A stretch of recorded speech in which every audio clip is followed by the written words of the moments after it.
मुख्यमंत्री पुष्कर सिंह धामी से केदारनाथ धाम के रावल ने की शिष्टाचार भेंट, आशीर्वाद देकर सुख समृद्धि की कामना। हल्द्वानी में हनुमान जन्मोत्सव की धूम, निकाली गई बजरंगबली की भव्य शोभा यात्रा। डीजीपी दीपम सेठ ने दी ऑपरेशन प्रहार को हरी झंडी, अब चप्पे चप्पे पर होगी पुलिस की पैनी नजर। राजपुर फायरिंग कांड में पुलिस को मिली एक और बड़ी सफलता, 3 और आरोपी गिरफ्तार। नमस्कार, आप देख रहे हैं खबर गंगा और मैं हूं आपके साथ अनुरागनी। अब खबरें विस्तार से। चारधाम यात्रा के आगाज से पहले राजधानी देहरादून में आज एक विशेष आध्यात्मिक मिलन देखने को मिला, जब मुख्यमंत्री पुष्कर सिंह धामी से केदारनाथ धाम के रावल श्री श्री 1008 भीमाशंकर लिंग ने शिष्टाचार भेंट की।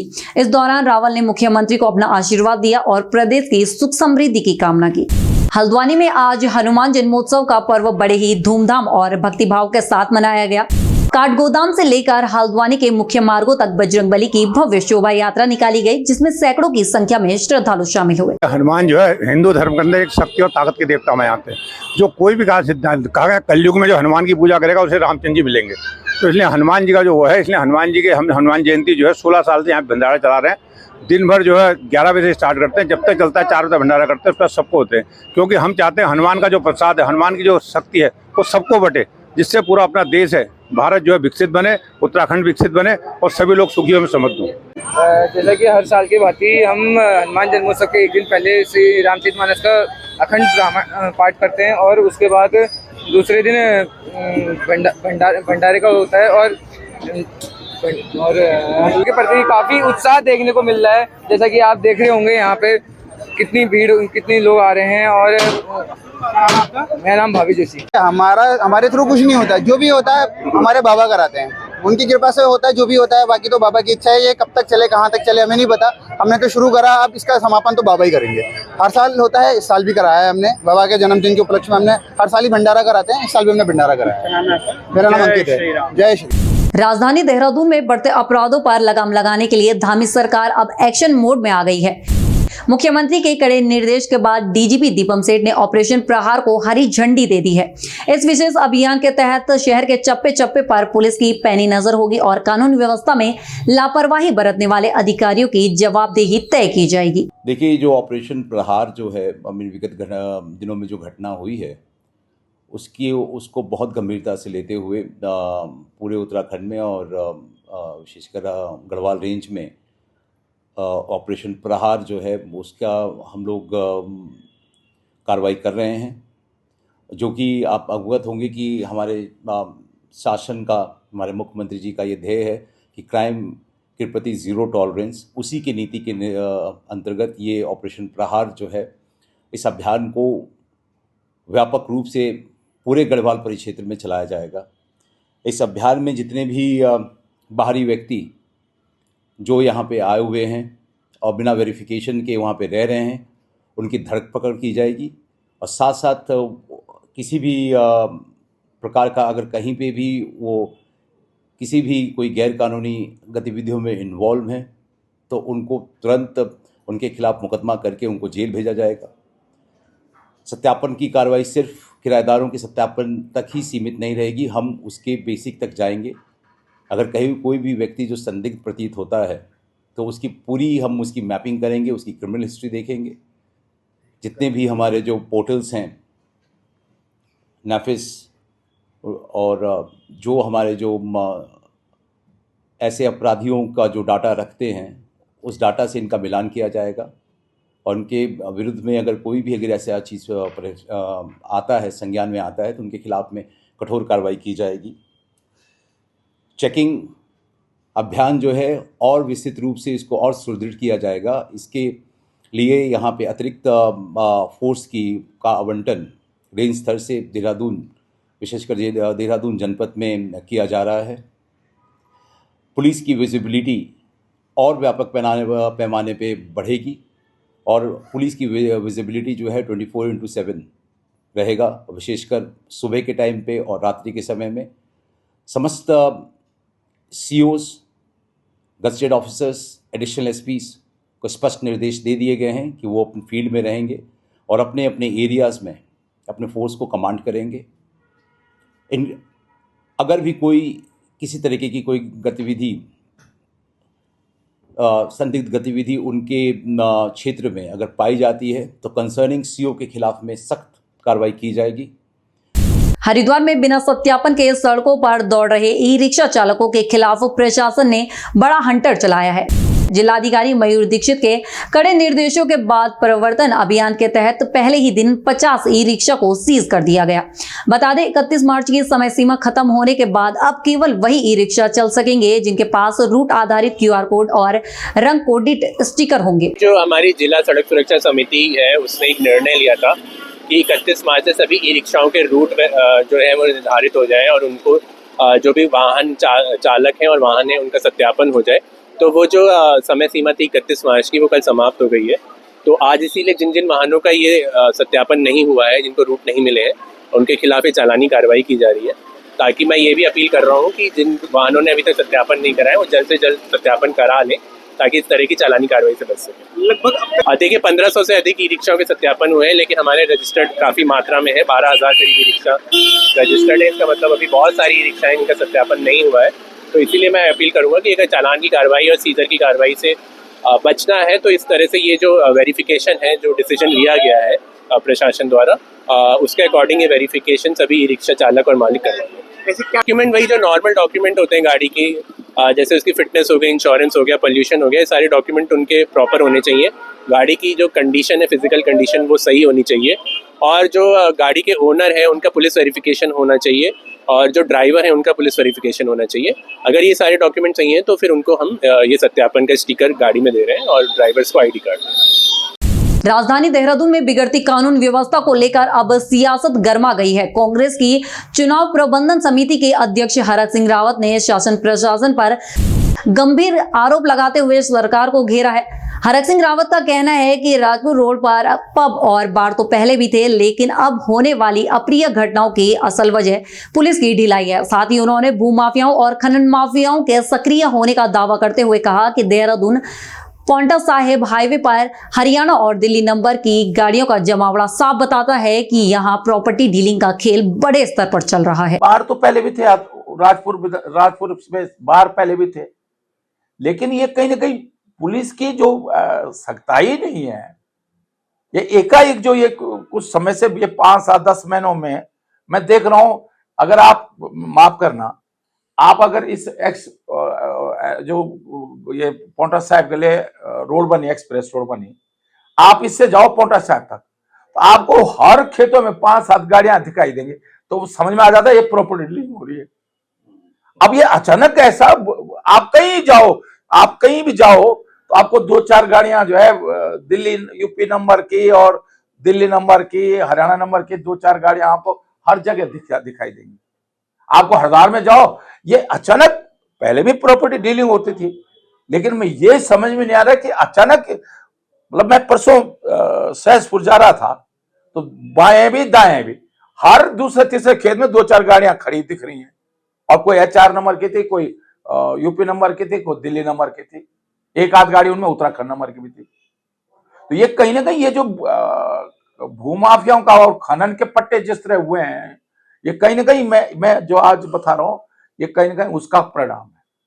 ये जो हो रहा है, माहौल खराब हुआ है, कहीं ना कहीं इसके पीछे सारा उसका परिणाम है। राजधानी देहरादून के राजपुर फायरिंग कांड में पुलिस को एक और बड़ी सफलता हाथ लगी है। मॉर्निंग वॉक पर निकले रिटायर्ड ब्रिगेडियर की जान लेने वाले 3 और आरोपियों को पुलिस ने गिरफ्तार कर लिया है। इस मामले में पुलिस अब तक कुल 7 आरोपियों को सलाखों के पीछे भेज चुकी है, जबकि बाकी बचे फरार अभियुक्तों की तलाश में पुलिस की छापेमारी अभी भी जारी है। दिनांक 30 मार्च को थाना राजपुर क्षेत्र में फायरिंग की घटना हुई थी, जिसमें फायरिंग के दौरान रिटायर्ड ब्रिगेडियर श्री जोशी जी की मृत्यु हो गई थी। उसके संबंध में पुलिस के द्वारा त्वरित कार्रवाई करते हुए FIR कायम की गई थी मर्डर की धाराओं में, और त्वरित कार्रवाई करते हुए उसमें 4 अभियुक्तगणों को गिरफ्तार कर और उनके पास से 2 नाजायज़ असले बरामद कर उनको न्यायिक अपेक्षा में भेज दिया गया था। आज पुलिस के द्वारा इसमें जो टीमें लगी हुई थी अन्य अभियुक्तों की गिरफ्तारी के हेतु, उनके द्वारा सफलता प्राप्त की गई है और इस अभियोग में वांछित 3 और अभियुक्तगणों को पुलिस के द्वारा आज गिरफ्तार कर लिया गया है, जिनके नाम आदेश गिरी, एक समीर चौधरी और एक मोहित अरोड़ा। इन तीनों को पुलिस के द्वारा गिरफ्तार कर लिया गया है। इनको माननीय न्यायालय में पेश किया गया, जहां से इनको न्यायिक अभिरक्षा में भेजा जा रहा है। बाकी जो शेष अभियुक्तगण हैं उनके लिए हमारी कम से कम 6 या 7 टीमें लगातार प्रयास कर रही हैं उनकी गिरफ्तारी के, और जल्द ही उनको गिरफ्तार कर सलाखों के पीछे भेजा जाएगा। उधम सिंह नगर के बाजपुर में आज उस वक्त हड़कंप मच गया जब नेशनल हाईवे पर दौड़ती एक रोडवेज बस पर बाइक सवार कुछ युवकों ने पत्थरों और डंडों से हमला कर दिया। इस हमले में बस के शीशे टूट गए और चालक गंभीर रूप से घायल हो गया, जिससे यात्रियों में चीख पुकार मच गई। जिसके बाद चालक ने सूझबूझ दिखाते हुए बस को सीधे दोहरा चौकी पहुंचाया। इसमें कल हमारे पास एक जो रोडवेज है जो टनकपुर से हरिद्वार जा रही थी, तो उनके जो चालक है उनके द्वारा एक लिखित तहरीर दी गई, जिसमें एक मुकदमा जो भी पंजीकृत कराया गया। तहरीर के अनुसार उनके द्वारा बताया गया कुछ अज्ञात लड़के जो बाइक पे सवार थे, उनके साथ उनकी ओवरटेक को लेकर कुछ बहस हो गई, जिसके बाद उन्होंने बस के ऊपर हमला कर दिया, जिसमें बस भी क्षतिग्रस्त हुई है। इस संदर्भ में पुलिस ने इस मामले को गंभीरता से लिया है। जांच इसमें अब इन्वेस्टिगेशन प्रचलित है, जल्द से जल्द इसमें कार्रवाई की जाएगी। अभी ये चीज़ क्योंकि जो एप्लीकेशन है वो अज्ञात में थी और इसमें जो सीसीटीवी कैमरे है उसके हिसाब से पुलिस काम कर रही है, ढूंढ रही है। जैसे भी इन्वेस्टिगेशन में जो भी चीज़ आएगी उस हिसाब से फिर आपको अवगत कराया जाएगा। चमोली के पोखरी ब्लॉक में सालों से अधर में लटका जिलासू औली मोटर मार्ग अब जल्द ही खुलने वाला है। दर्जनों गांव की इस बड़ी समस्या को देखते हुए बद्रीनाथ विधायक लखपत बुटोला ने प्रशासनिक टीम और पीडब्ल्यूडी के साथ सड़क का संयुक्त निरीक्षण किया। ग्रामीणों की मुश्किलों को समझते हुए विधायक ने अपनी निधि से 25 लाख रुपए की राशि स्वीकृत की। वहीं एडीएम चमोली विवेक प्रकाश ने भरोसा दिलाया कि मोटर मार्ग का काम जल्द पूरा होगा।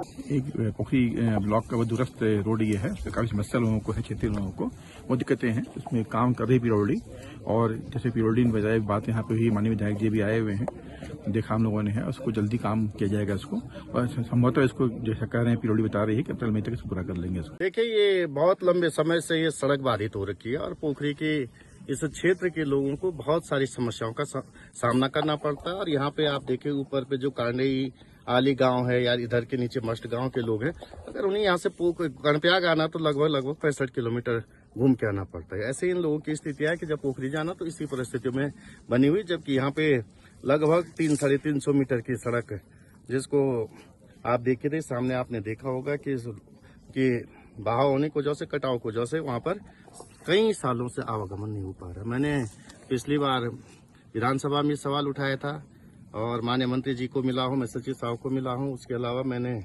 एनसी साहब से भी बात की है और तमाम विभाग के जितने भी गोपेश्वर से लेकर एससी साहब, चाहे यहाँ पे एक्शन साहब हैं, ई साहब हमारे हैं, एडीएम साहब आ रहे, एसडीएम साहब, सभी लोग आए हैं। उनसे मैंने पहले डीएम जिलाधिकारी जी का आने का प्रोग्राम था, लेकिन वो किसी काम में व्यस्त है। मैं चाहता हूँ कि यहाँ पे हमारे प्रशासन के लोग भी आए और देखे हुए समस्या का निदान कितना हुआ, तेजी से काम हो रहा है।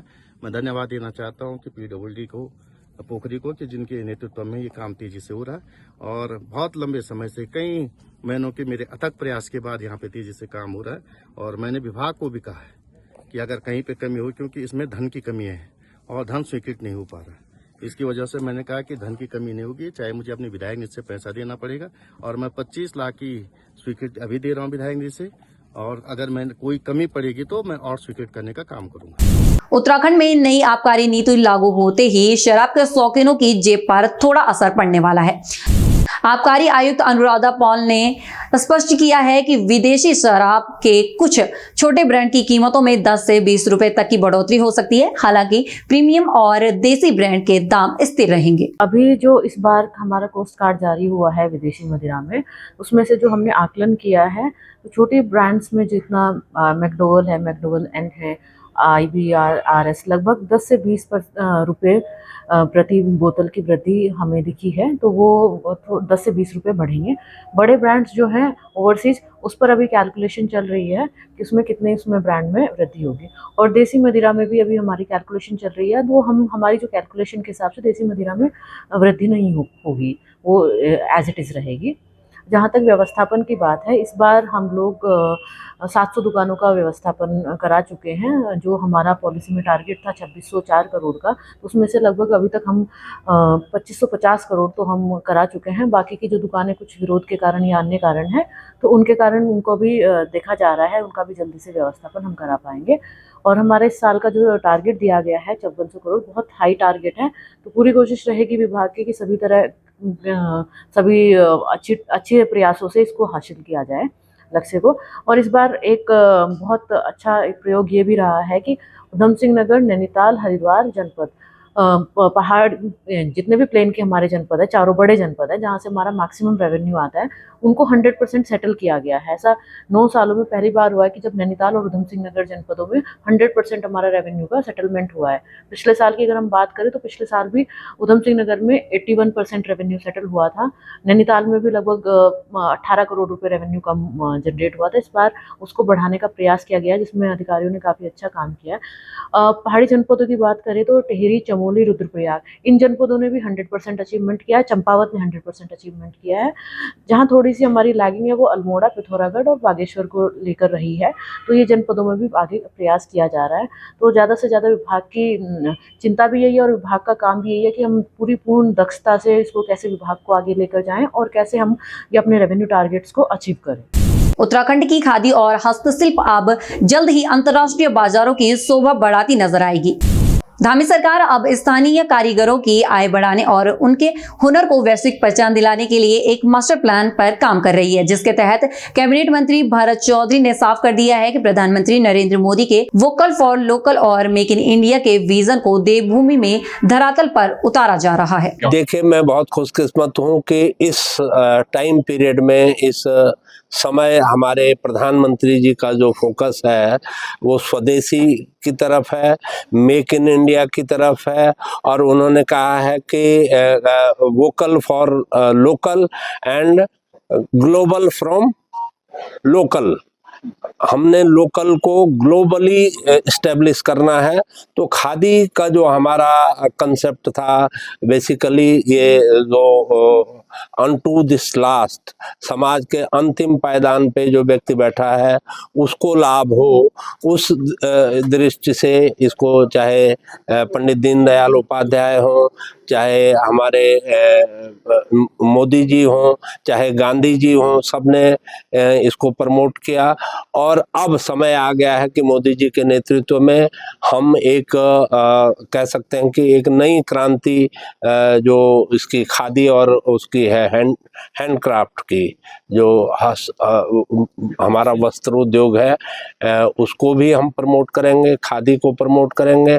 और हमारी कोशिश होगी कि जिस तरह से हमने एक ब्रांड एस्टेब्लिश किया है, एक umbrella brand house of Himalayas, उसी तरह से इसमें भी हम एक उत्तराखंड का ब्रांड एस्टेब्लिश करके इसको ग्लोबली पहुंचाने का प्रयास करेंगे। उत्तराखंड की ऐसी तमाम खबरों के लिए बने रहे हमारे साथ और देखते रहिए खबर गंगा। नमस्कार।